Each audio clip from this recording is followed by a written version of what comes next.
कांदा निर्यात बंदीमुळे कांद्याचे भाव कोलमडले, तुमची काय प्रतिक्रिया? असं आहे की कांदा निर्यात बंदी उठवा हे आम्ही अनेक दिवसापासून सांगत होतो।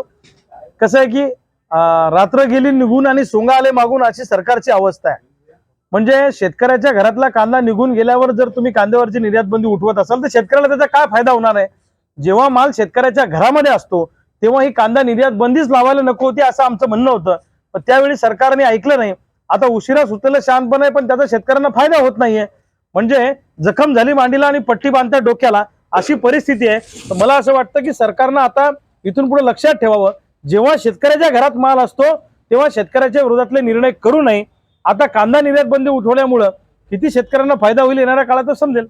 मराठा आरक्षणासाठी मुख्यमंत्र्यांनी विशेष अधिवेशन बोलवलंय, आज देखील विशेष अधिवेशन आहे, काय मागणी करणार मुख्यमंत्र्यांनी? नाही, मराठा आरक्षणासाठी विशेष अधिवेशन बोलवलं ही आनंदाची बाब आहे, पण माझं सरकारला म्हणणं आहे की एकदा शेतकऱ्यांच्या प्रश्नावर पण आचारसंहितेच्या आधी विशेष अधिवेशन बोलवा आणि एकदा शेतकऱ्यांचे प्रश्न निकाली काढून टाका।